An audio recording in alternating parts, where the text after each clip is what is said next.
Okay. Good morning, everyone. Welcome to the Hearing Loss Association of America's Los Angeles chapters meeting. And we're very happy to have you here this morning. We have a wonderful presentation by Rick Pope, and he is an emergency management coordinator for the city of Los Angeles. He's got a long storied history of work with ADA and interpreter services. And I encourage you to read the biography that he wrote, which is on your invitation to the meeting. So if you go back and look at that email, you can really read up. He's quite um, qualified to speak to us today on emergency preparedness. So, without any further ado, Mr. Rick Pope.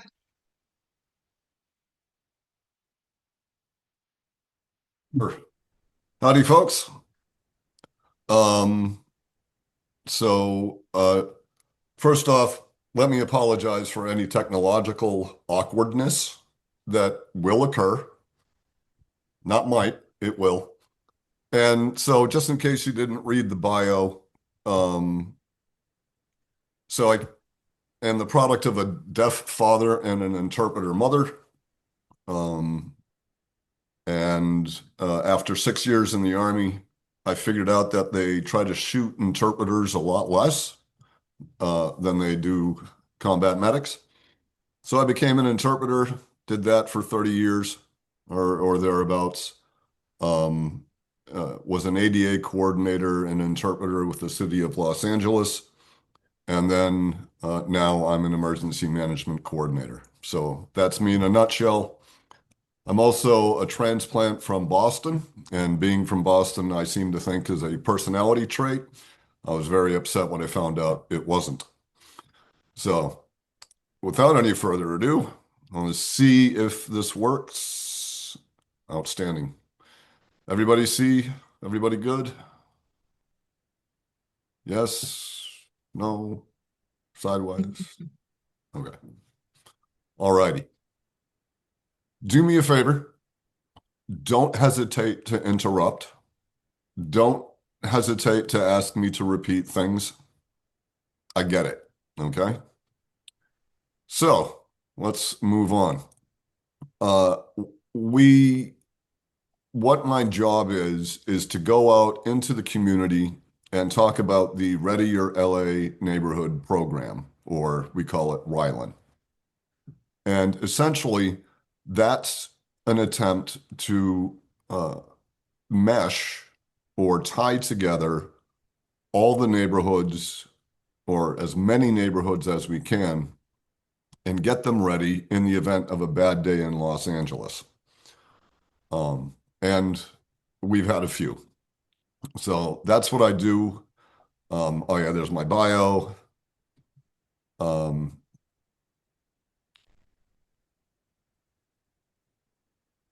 so, and I'm sorry about this. I'm going to get this PowerPoint a little more friendly. I don't like the idea that everyone's got to, you know, tilt their head. But we're the second largest city in the United States. We're the largest geographically, but by population, we're the second largest. We have 4 million residents overnight. During the day, we could have up to 10 million, which is the population of the entire Los Angeles County. 470 square miles, and you see the numbers there of police officers and firefighters. Let's say on a good day, 12,000 people, 12,000 officers and firefighters for a city of 4 million. That's a point I want to drive home because should we have the big earthquake, it's going to be a while before 12,000 responders can get to 4 million residents. So why prepare? Don't break your neck on this one. The point is that of every sort of disaster that it's possible to strike somewhere in the United States. Los Angeles has every single one but blizzards and volcanoes. So uh, we're uniquely positioned and maybe not such a great way. Okay, so that's why we're wanting to make sure that people are as prepared as possible, right? We don't know what might happen. Earthquakes don't give you a warning, right? I'm from the East Coast where blizzards and hurricanes, you know they're coming, right? We've got a big one hitting the East Coast right now. So, regardless of the risk, regardless of the threat, we can prepare as best we can. So, I don't know what happened there. All right. So, we've got to be prepared for earthquakes. I don't know what's going on with us. I'm sorry. Um, and earthquakes are not the only thing. As a matter of fact, the biggest big one, because we talk about the big one, right? And we always think earthquakes. Actually, the biggest big one is an atmospheric river. So, to give you some historical context, an atmospheric river, at one point, the Central Valley was not agricultural. It was actually ranch land, okay? And ranchers were all up and down the Central Valley. Atmospheric river hits, wipes out all the cattle. The entire ranching industry is destroyed in the Central Valley. That's actually why it's agricultural now, okay? Because they understood if it's going to happen once, it'll happen again. Ranchers were not wanting to risk it again, so they turned to farming. So, of course, everybody wants, everybody knows about the Palisades fire. I was actually there from the first night on. Um, I got smoked out pretty well. 30,000 people evacuated. It was only one of 14 wildfires in the metro area. 23,500 acres burned, about 500 businesses were impacted. You see the numbers. And we lost 12 people. This is one of the most destructive disasters in the history of Los Angeles, if not the most destructive. So the point I'm trying to make here is that if you prepare for that bad day where the ground moves and we get an earthquake, you can prepare for just about anything. And what we're asking people to do, and you saw an image briefly of the go bag, right? And we want you to pack a bag with food, water, medications, anything that you might need. On a good day, you'll probably need on a bad day, which includes hearing aids, right? Hearing aid batteries, cochlear implant equipment, right? Anything you're going to need on a good day, you'll need on a bad day. And we don't want you having to run around trying to figure out like where the spare hearing aid batteries are or things like that, right? Get an extra set and put it in the go bag because these are the things that people who are deaf, hard of hearing, have other disabilities, these are the things that come up missing, right? And if you, God forbid, you have to go to a shelter, think about a lot of these shelters are in rec and parks facilities.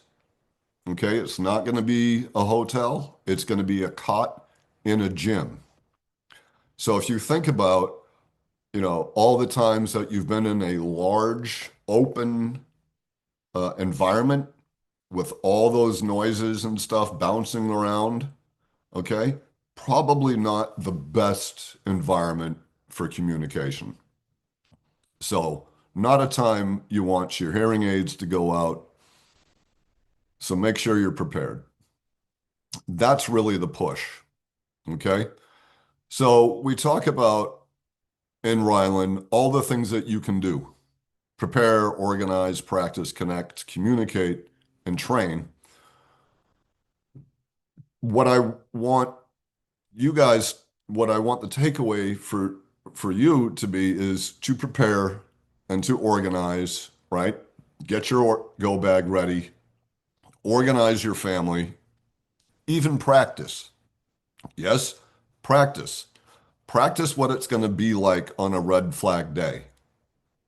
Okay? They ask you to pack your car, make sure you have your go bag in the car ready to go, pillows, stuffed animals, whatever you need. Raise the garage door because if the power goes out, that garage door may not go up. Practice, drill. And when it comes to your neighborhood, and I know people are not in a real hurry to raise their hand and tell everybody, I've got a hearing loss. But at least from the deaf community, there are so many stories, and I'm sure you've heard them, of deaf individuals who had no idea what was going on. All of a sudden, they look up and the entire neighborhood is packing and running away. So, to connect with your neighbors and have that sort of communication, I don't care who you are, I don't care the hearing loss level. It doesn't matter who the person is. To be able to communicate with your neighbors and have a plan is going to be really what you want to do. All right. No sense in trying to get things together when things are happening. It's too late then. Okay. So prepare yourself, prepare your family, prepare your neighborhood as much as you can, right? Have a plan. So I'm sure you've heard the phrase plan the work and work the plan. This is an example of that. But also understand that, and this is a saying from the military, that no plan really survives first contact. Meaning, and we've all been there, we have this plan for whatever it is, something's going to work out great. And as soon as you try to implement it, something pops up to send it sideways, right? Welcome to life. So, uh, but the key is, and I think it was General MacArthur, it was one of the World War II generals who said, plans are nothing. Planning is everything. And that's because they understood that things would go sideways. But if you do have the plan, that means you've got the bones, the structure, you know where you're headed, right? You know what the actual plan is and where you're going, rather than have something come up, it sends your plan sideways, and you're sitting there trying to figure out, oh my gosh, what do I do now? I hope that makes sense. And if it doesn't, let me know. And also prepare for not only home, but work or school, even travel. Have a bag in your car during the commute because, you know, we live in Los Angeles. And the commute, it's always a gamble. What's the commute going to be like today on the 10? Or, God forbid, the 405, right? Every single day in Los Angeles, the commute can go sideways at the drop of a hat. So you'll probably want to have food, water, yes, even your batteries in the car if possible. Everybody has that story of things were great. I was going home on the 10. All of a sudden, traffic backed up. And next thing I knew, I was sitting there for 2.5 hours, right? Now, this one says, in the event of a disaster, your neighbors may be your closest source of help. They will be, okay? This is why I want to make sure that people communicate and make sure that there's at least one person who, if the power goes out, right? So you've got no TV, you may not know what's going on. You have at least one person who's going to come over and like knock on your door or tap you on the shoulder and say, "Hey, do you know?" Right? Because in a crisis, communication is key. We've already gone through this. Um, and this is going through the Ryland process, which may not be appropriate for this communication, but I would say contact lists. Okay.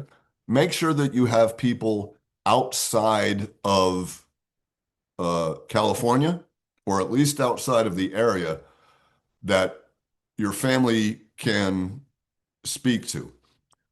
Sometimes it'll be easier to send a text to somebody in Kansas than it would be to somebody right next door because of the way that the cell towers are and the bandwidth getting sucked up.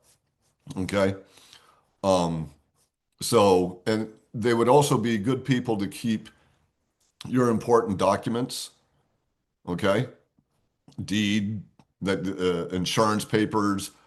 If you have somebody that you can trust who's, out in the heartland, send copies of this information to them because as we saw in the Palisades, plenty of people had this information, but it got burnt up.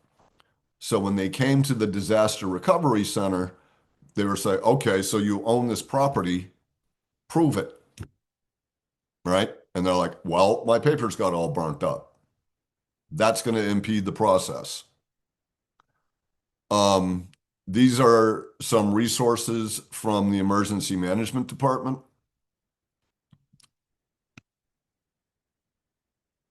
And one of the things that I really want to push, especially now, is notifications. All right. So if you look at this, this is our website that I just showed you here. Okay. emergency.lacity.gov/readyla. And it will bring you here. Okay. Get prepared. This is family readiness. Okay. Now, this is the piece. I strongly suggest that you go to Notify LA and sign up and subscribe. And we do have an option for phone, email, text, or TTY. I understand TTY is sort of an outdated technology. My family was one of the families with the original Western Union TTYs, the big green monster. I don't know, I'm dating myself. It would shake the house. And I would come home and there would be deaf people on the front lawn. What's up with this? They're like, oh, they're here to use the TTY. And then it morphed into they're here so I could interpret for them, but that's another story. Okay, but we have a TTY option. That's at Notify LA, right? Where you see get alerts.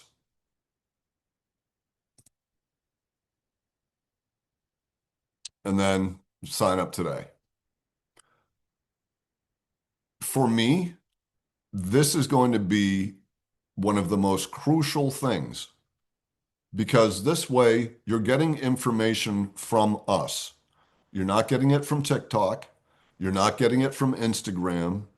You're not getting it from an influencer who wants clicks. Okay. You're getting it directly from us. Social media, yes, we do have a social media presence, but if you choose to use social media, make sure you're getting it directly from the emergency management sources, right? The government sources. Train community emergency response teams, CPR, first aid, stop the bleed. Okay, these are all trainings that we can offer.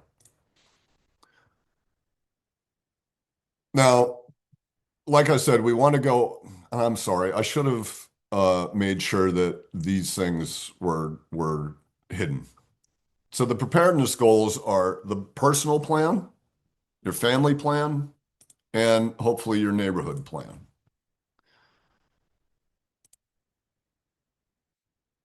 Organize and prepare with your neighbors. The whole thing is that if we can get to your neighbors or to you within the first hour, then the neighborhood has a much better chance of resiliency, and your family and you have a much better chance of resiliency and survival in the event of a bad day. So, the thing that I really want to push, and this governmental PowerPoint may not have been the best, and I'm really going to go back to my superiors and say we need to rework this. But here's the thing. At least in my experience in the deaf community, it's all about communication, right? Information sharing. My father was minister to the deaf in the Episcopal Diocese of Massachusetts. And if you walked into his church, it was unlike any other church because while he's up there preaching the good word, you've got deaf people all throughout the church who it looks like they're having side conversations right there in the pews. They weren't. They were actually clarifying what my father was saying up there. Well, what does he mean by this? What does he mean by that? Right? So while he's up there giving his sermon, you've got all kinds of folks right there in front of him who are clarifying for each other what the point of the sermon was. I don't know that I've ever been in an environment with deaf or hard of hearing people where that wasn't key, where that wasn't crucial. Nobody's going to be able to hear everything at once when there's a bad day in Los Angeles. So my emphasis to anybody with a hearing loss is share the information, make sure you get information prior, before we have a bad day. Sign up for Notify LA. If you use social media, look for us on social media. If you are concerned about when the power goes out, how do you get information? Go next door, talk to your neighbor. Make sure that you have your communication channels open and ready before a bad day strikes. Make sure that anything that you need, any device, any batteries, anything that you need on a good day is in that go bag for a bad day. Because not to be too preachy about it, but I think everybody here knows that folks with hearing loss tend to be sort of left out of the loop, right? When information flows. And people will also, let's face it, they will judge based on what we present. And if we don't present like there's an obvious disability, right? And most of us don't, it's tough to sometimes even see a cochlear implant. Then people will assume, oh, they've got the information and just move on. Okay.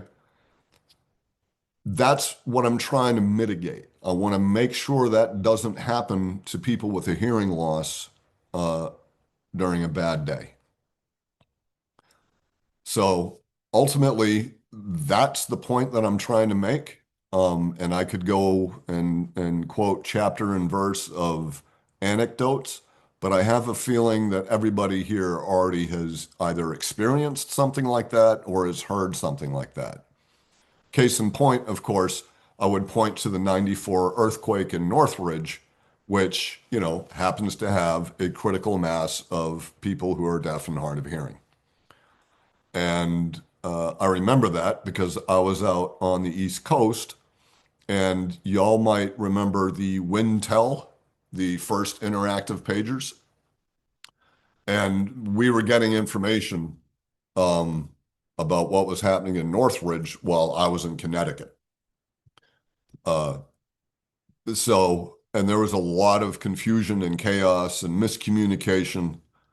We have to deal with that every day on a good day. Let's not make that worse on a bad day. So,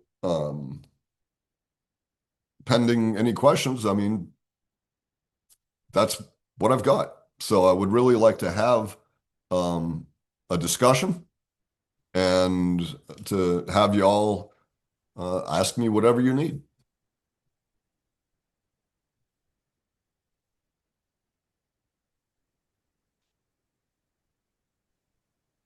Um, so Jamie Perlman has her hand up, and we would love to hear her question. And Rick, maybe you can stop sharing your slides now, and we'll just get a questions and talk with you. Thank you so much for that information. Hi, Jamie. Go ahead and ask Rick your question. Hi, thank you, Rick. That was a great presentation. I'm curious, how is notify LA different than alert LA? Well, Notify LA is ours. Okay. The city Mm, of LA's emergency management department notification process. Okay. So Alert LA, I believe, is the county. Oh, okay. Okay. So, and there tends to be confusion between county and city. All right. But Notify LA is ours. Do you live in the city or the county or what? I live in Los Feliz now, but I evacuated from Tardena. So I already, that's how I evacuated was I was already signed up 2 years before the Eaton fire. I was already signed up with Alert LA. So I wasn't mandatory, but it was perfect. I evacuated early. Okay, So so now you're in Los Feliz, so I would strongly suggest you sign up for Notify LA. thank And Leslie, go ahead. Hi. Hi. So, thank you for coming today. My question is this. Years ago, I'm guessing 6 or 8 years ago, my son tried to change the California building code to require that there be looping or the equivalent in large arenas with 50 or more seats and fixed seating. So you talked about an emergency is going to happen. What happened if we're watching a Galaxy game and they make an announcement? My son would not hear it. If there's a fire in a movie theater and they say, be sure to use the back door, my son would not hear it. he can't, the one thing I'm sure you understand, but most people don't, is getting on a loudspeaker and making Yeah. an announcement is pretty much useless. Yeah. And he got all the way. He filed a petition with the California Building Division of State Architects. They accepted it and said, yes, okay, we'll look into that. He met all the requirements, and it stalled. It's just sitting there. They said, well, government buildings, I'm not sure. So we said, carve out government buildings if that's the problem. So it's sitting with the Division of State Architects. He wanted a number of other things. He wanted to make sure that when they have the portable assistive listening devices that you get when you go to a museum or something, that they're actually charged and working, which they're not. And then the other thing that Nancy Link Ellis and I tried to do is make sure, in case of an emergency, that when you're in a place with televisions, in a public place with televisions, let's assume a sports bar, a hotel, that at least half the televisions have captioning on at all times. Because if you go to a place and you ask them to turn on captioning, they can't find the remote. They don't know how to do it. There's all sorts of excuses. So why hasn't the government or your organization implemented some of these things, especially that are very inexpensive in terms of captioning, just having captioning on at all times? I know the state of Washington is doing it, and Nancy and I were trying to copy what they did, but we've just been unsuccessful. We can't get congressmen to do it. It's very hard. It's just not popular. There aren't enough deaf people for them to bother to help. So I'm just wondering whether or not you guys can try to push the legislation forward. I'm sure my son would send you what we have, and Nancy and I can send you what we've done. We've drafted the laws, we've done everything, and we had experts try to help us on the looping stuff. And get some of this moving forward, because a disaster is going to happen. And so why are we waiting? So, in short, yes, makes total sense. And I'm sitting here trying to remember. I'm fairly certain there was something in the ADA about looping, especially in government buildings. Um, but whereabouts are you, if you don't mind me asking? We're in Santa Monica. And the other thing is, we tried to push it right at the time when there were all those active shooters. Yeah, Because if you're in an auditorium at a school or whatever, watching a play, and there's an active shooter and they make an announcement to get down, the deaf people aren't going to hear. It's just crazy that we don't have that requirement. And a lot of people, as can just push a button on their hearing aids on the looping. They don't want to get a right, headset. My son, right. headsets don't work for him. He's Yeah, profoundly deaf. But T-coil looping, switch. the Yeah, T-coil does work. So right. why haven't we done more? Because we know it's going to happen, and especially active shooter, fire, anything but you need to know immediately to get down. So, I believe just the way that things work, my department would put its weight behind that sort of effort. We went through a lawsuit regarding folks with disabilities and emergency management. That's one of the reasons I actually was hired on, was to help remediate this lawsuit. At the time, I was with the Department on Disability, right? So, the one thing that I would say is that what emergency management does is we tend to be the party planners, okay? We try to get the right resources to the right place at the right time. What this also means is that we have to work hand in hand with our community partners. So if I were you, in terms of making a good legislative push on this, I would talk to DCRC, right? The Independent Living Center. I would talk to the Department on Disability, because the entire department's job is to make sure that the city, at the very least, is compliant with the law. And yes, they do have advocacy for other bills and things of that nature. let's, and you can always contact me for a little more in-depth discussion about how we do this, the looping issue. What does that look like? And because I can't remember off the top of my head, but what does the looping issue look like in a wreck and parts shelter facility? Because if there's one thing that I think would be advantageous for folks who use hearing aids would be that. Because and then that way, when they come out and they have the announcements, because again, you're in an auditorium with a whole bunch of other people, there's going to be a whole bunch of like the hubbub and people like, and if you're not looped in, literally, you're going to keep on catching all that background noise, and that's going to interfere with the information that's being put out. Okay, the reality of these shelters is not pretty.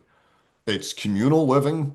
There's not a lot of privacy, right? And they'll come out here with PA announcements, or they're yelling, or however they put information out.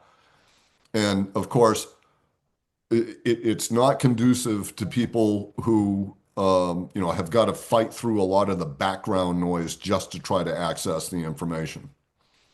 I will tell you that one of the first events that I had to work when I got to the city was the LAX shooting, where they killed a TSA agent, or this one guy did.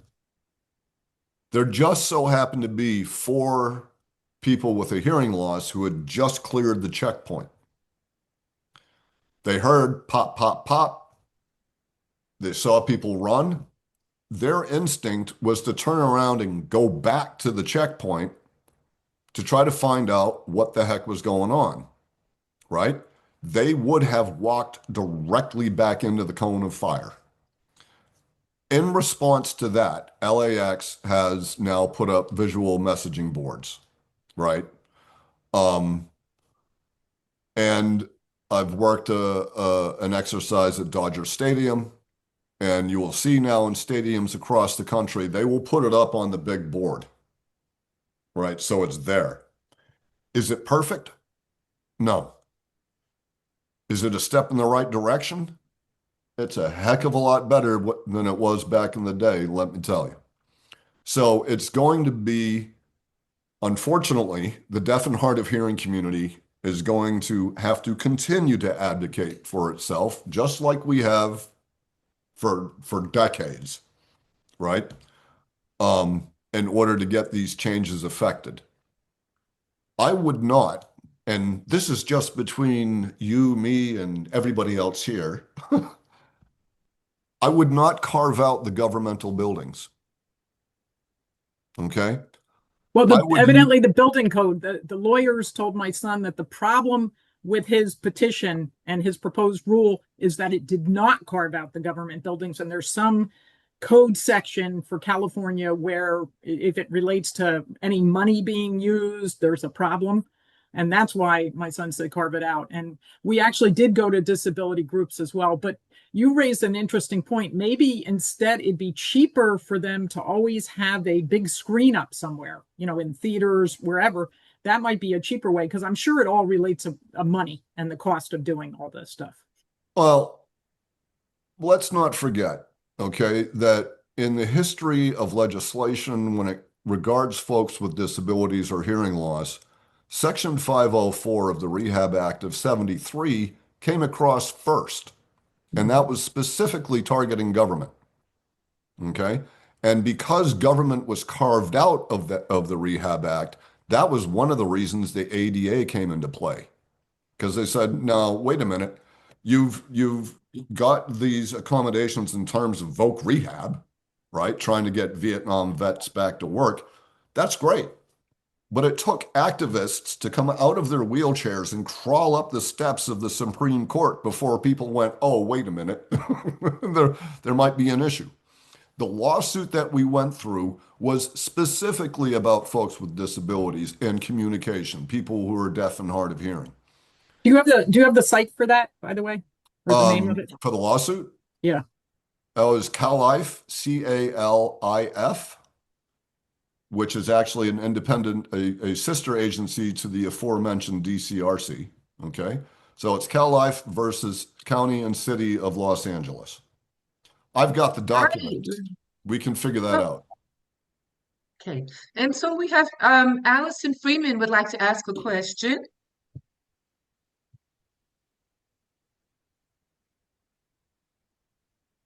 Hi, several things.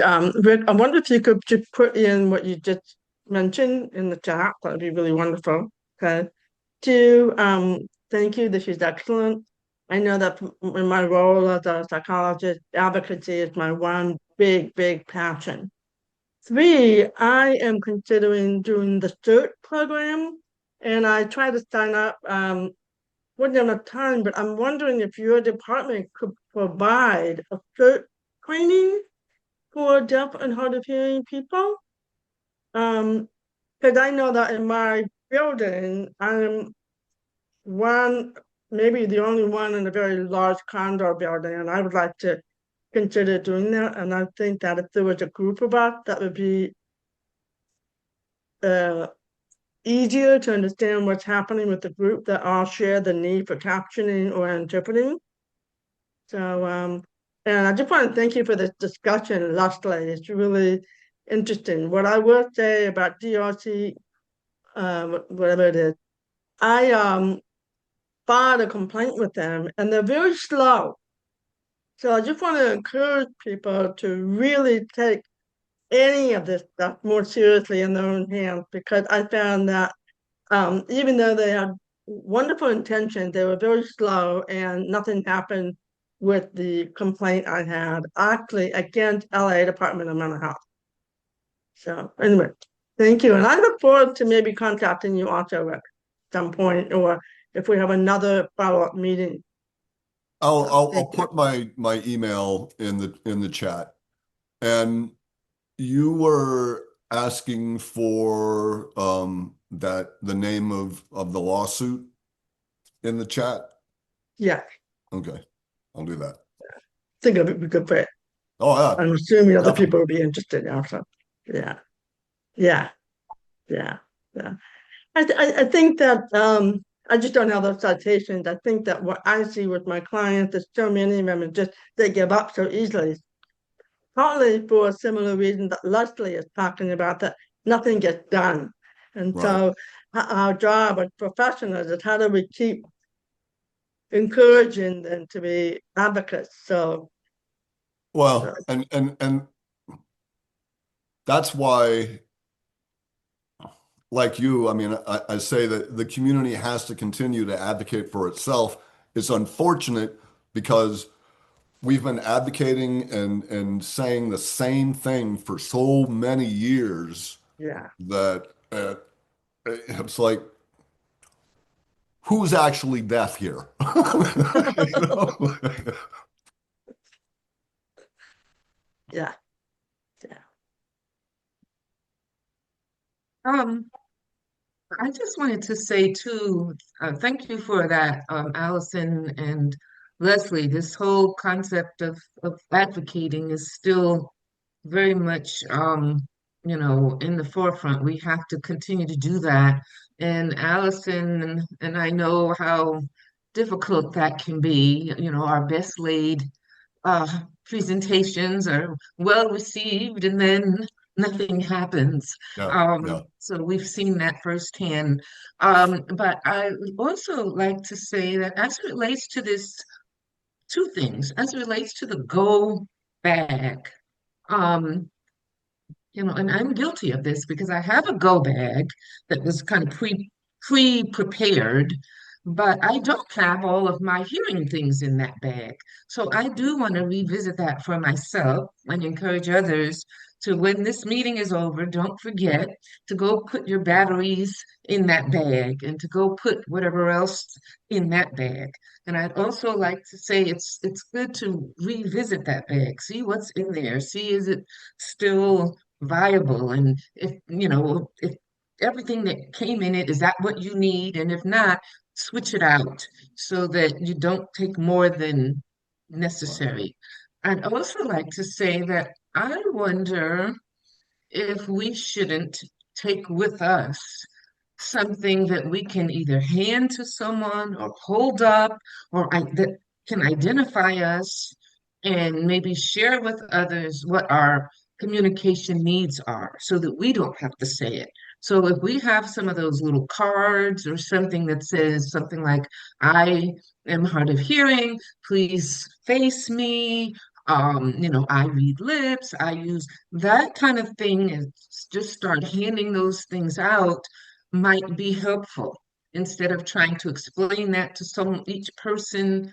I wonder if, and we've talked about this too, this whole concept of having some type of identification that workers, particular city workers and rescue and emergency workers, recognize a certain necklace, a certain bracelet, something like that, so they would already know what our needs are.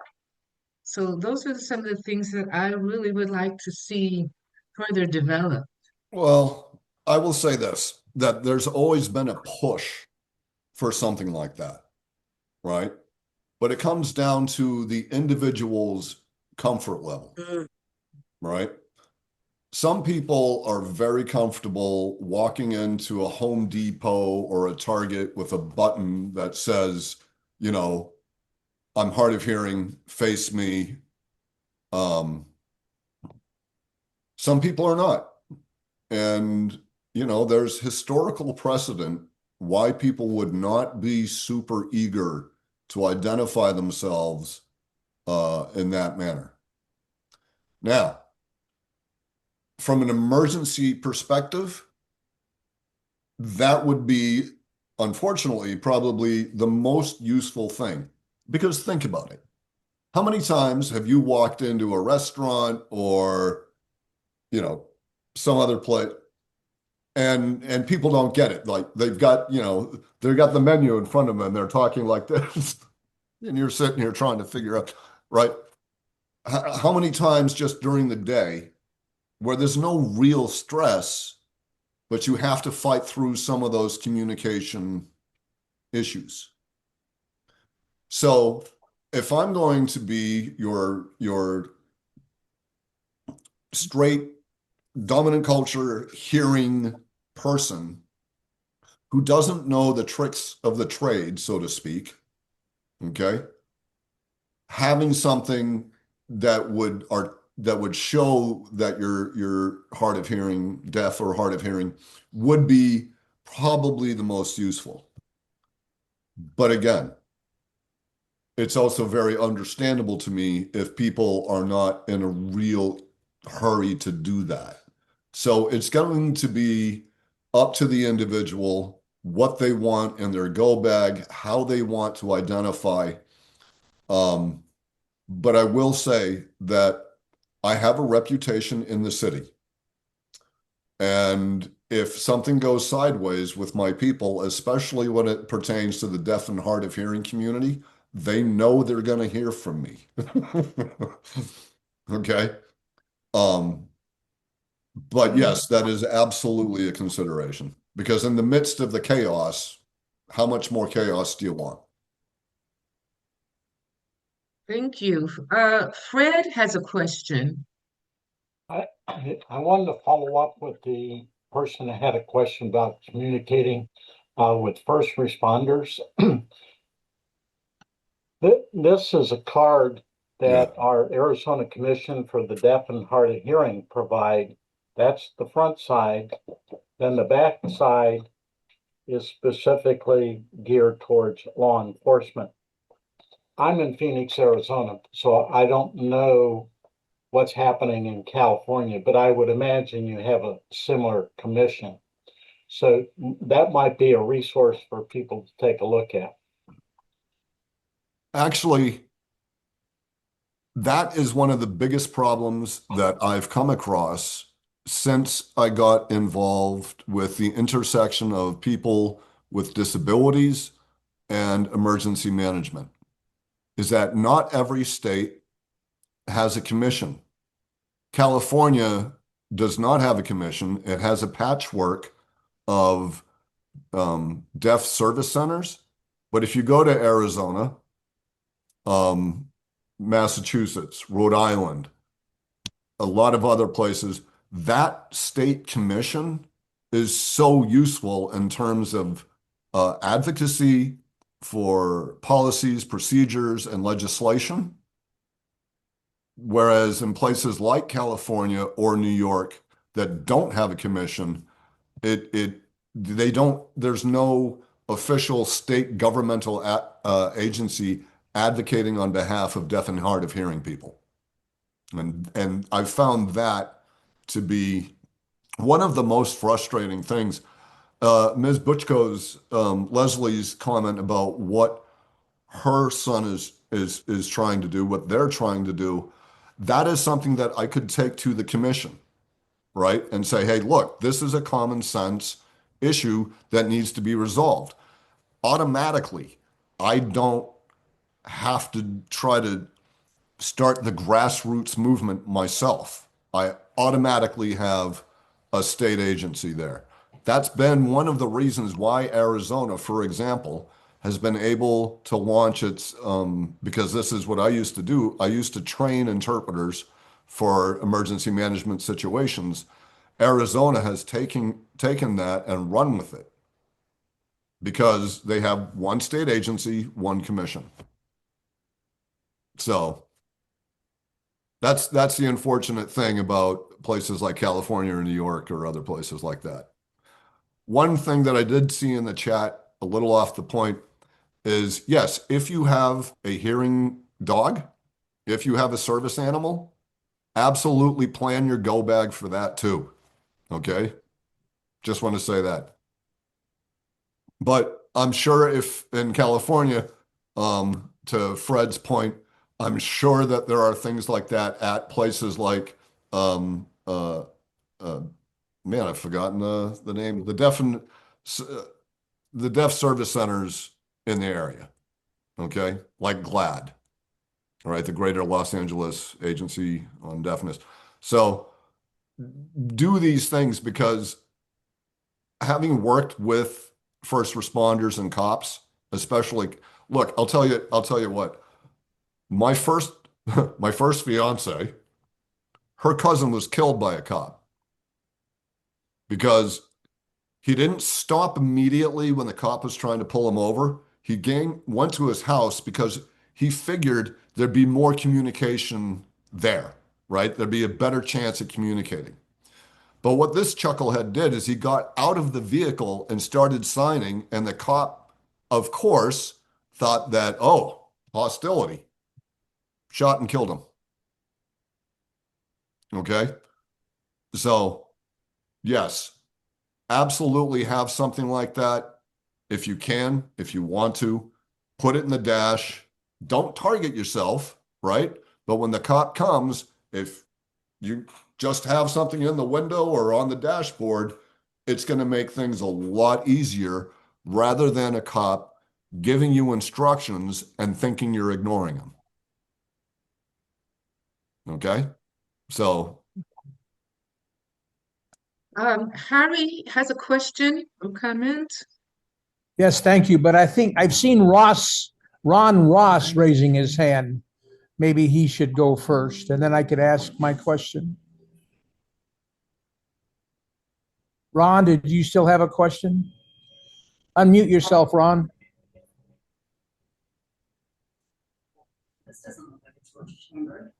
Okay, well, we only have a few minutes, so in the Okay. meantime, Harry. Oh, there's Ron. He just unmuted. and I'm willing to stay over. What I'm not hearing in emergency kits, we have a crowbar in our house. In the 94 quake, the front door jammed. Now, we did have a side door to get out, but a crowbar is something that we have in the house to open up a jammed door if needed. Very important. Also, the other thing is I sleep with a hearing aid at night. It's designed to sleep with so that I'm comfortable with it, but I do have hearing aid of usage during the night. Those are my two comments, and I did put it in there. And I got to learn how to sign up for talking. Your wife shuts me down. So that's it, everybody. Thank you. I was just going to ask, you mentioned papers and keeping papers safe, having copies that maybe a relative has elsewhere, but did many homes in that big, all those fires have like house safes, like you could buy at the lumber yard, wherever, not necessarily the $5,000 one, but the $1,000, the cheaper ones. Did any of those survive? I mean, I have papers. I have a gun safe. It's cheaper than a fireproof file cabinet, and it's rated for X temperature for X minutes. But I'm just curious if any survived the big fires in California that you're aware of. Thank you. The interesting thing that we found was that the safes did survive, but the temperatures were so extreme that nothing in the safe survived. Yeah. So you figure, it's a fire being whipped, and I've got a jacket somewhere that's got burn holes all over it because I was getting pummeled by, chunks of flaming wood. And so unfortunately, while the safe survived, it also acted as like an oven and burnt everything in there. People would open the safes, and because they weren't rated to a higher temperature rating, when they opened the safe, they just found ash.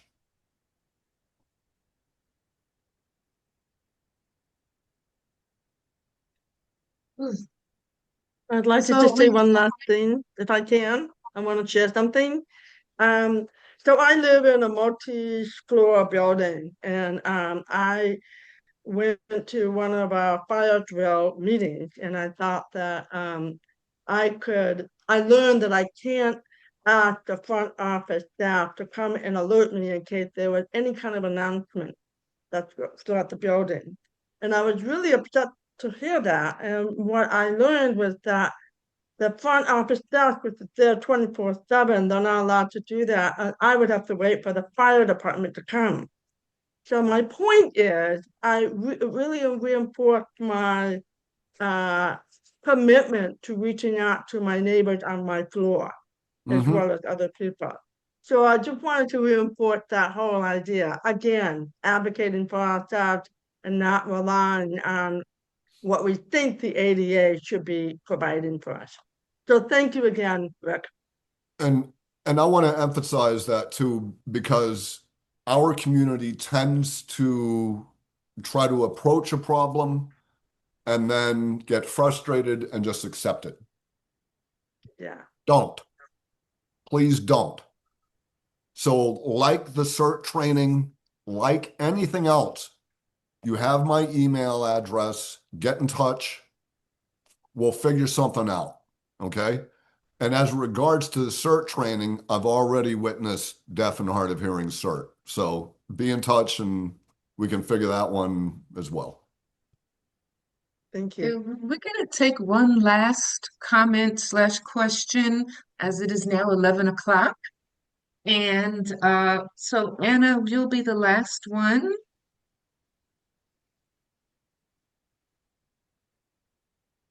Everyone, nice to meet those that I've not met yet. I'm Anna. I'm also on our steering committee. I just wanted to share that I actually, being a hard of hearing person, never thought how important it is to be emergency preparedness. Because I know in our school districts, all the schools that I sub at, whenever we do preparedness, like whether it's earthquake, fire drills, or lockdowns, that's the one thing that I think I'm going to walk away with is, oh, I should have a little card or a tab or something that says that I'm already prepared in case truly something happens, that I have an adult who's aware of it and backs me up or something like that. I was very fortunate. I don't know if you guys remember being in Northridge or LA, the 1994 earthquake that happened. So I learned when the whole thing happened, I was actually sleeping through it. My dad wakes up my mom, and my mom was like, they panic because it's like, how do we get my kiddo up who doesn't hear? My dad literally had to physically shake. Now, sometimes you think, well, is that abuse? No. He had to literally physically shake to get me up. that literally that woke me up. And I think how they went about it saved us, because furniture in my room, imagine, fell right like down. We didn't know. You both, we were immigrants. We'd only been in the U.S. 4 years, living in Santa Monica now for 2 years, and this was all new to us. And I just thought I'd share with you guys, because whether you're a child or an adult, I think it's important. I'm glad we have this emergency thing, because you never know. But I do think, as a lot of you are saying, that our city does need to step up and have things in place, because emergencies can happen anywhere. And if city or airports or anywhere, they're not aware that people may be hard of hearing, you never know, Because you always hear in a movie theater, oh yeah, if there's an emergency, you exit that way. How do they know that there might be somebody in that room that's hard of hearing or deaf, like Jamie, who uses sign language, Right. Which way? Yeah. Right. And what do you do? And I can tell you, growing up in a deaf home with one of those old school TTYs, right? I can sleep through anything. I can sleep through anything, because that TTY would shake the house. And, when deaf people came over, which was all the time, like, y'all get loud, right? So it really is. And I think Harry and some other people said, it's really worth having the bed shaker. Although I will admit, I burnt my father's out. It was old. It was from the 60s, but I burnt it out. It was underneath my pillow too. But it's worth having the shaker. It's worth having the lights, whatever it takes. Okay. Because you never know.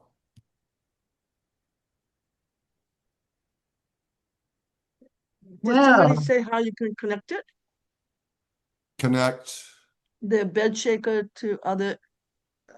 I mean, that's a great idea, but that doesn't help if it's not connected to any alarm system. Well, so you can connect it to, for example, the NOAA, the NOAA weather radio. You can connect it there. You can connect it. There are different apps. There's all kinds of different things. And again, that's why I would suggest contact your independent living center, contact me, contact the city's Department on Disability, so forth and so on. Get the information, right? And if there's a problem getting the information, I'll give you my promise, I will personally figure it out. Okay? Thank you. Understand something about me, and I want to give this to people. The deaf and hard of hearing community are the people who raised me. Okay? They changed my diapers. They taught me good values. So I'm not going to ignore the community. You are the people who raised me, gave me language, gave me my first profession. Like, I'm not going to leave you. So contact me if necessary. Thank you. Well, I just want to say that it's given us so much to think about, so much valuable information, so much relevant information. And I think everyone is just really appreciative of this presentation today. And so I want to thank you so much. And you guys can respond with your claps and with your hearts and all that. And again, thank you, Mr. Pope, for sharing that information with us. And thank you, everyone, for coming out this morning and being a part of our meeting. We're especially grateful to just see members and invitees, attendees at these meetings. So thank you all so very, very much. And have a wonderful weekend. Take care. Thank you. Thank you.